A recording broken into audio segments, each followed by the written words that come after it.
tiens Pascal, à l'issue de ce combat, à l'issue de ces deux combats, Pascal, un très gros premier combat, un deuxième combat où je pense la fatigue a beaucoup joué. Est-ce que tu peux nous évoquer ces combats? Aujourd'hui je devais faire un combat.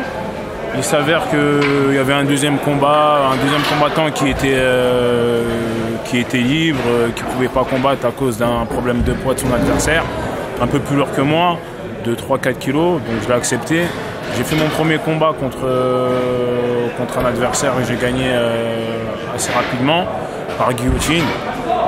Et j'ai fait un deuxième combat contre un deuxième adversaire où c'était un peu plus dur, où il y a eu un peu d'échange debout, une phase aux luttes où je pense qu'il a mené cette phase pour atterrir en position montée.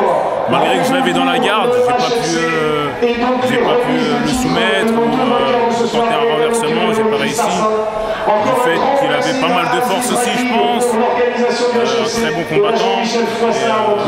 Voilà, c'était un plaisir de me présenter ici. Donc concernant moi, je reviens sur ce premier combat où tu avais bien gagné, où tu avais une belle victoire. On a vu chez toi de grosses qualités de percussion. Est-ce que c'est un truc que tu travailles beaucoup à l'entraînement? Exactement, quand j'ai commencé, j'avais déjà une facilité un peu avec le pied-point. Donc avec mes coachs Loïc Porra et David Baron, on a continué à travailler cette qualité.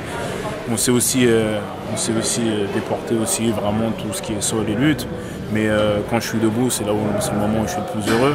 Donc je pense avoir un peu débordé mon adversaire sur ce premier combat, où il a tenté une mauvaise amenée au sol, qui m'a permis une guillotine assez rapidement.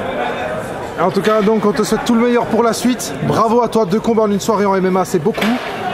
Et on te souhaite vraiment le meilleur et te revoir très très bientôt. Je vous remercie à vous. Merci à toi. Au revoir.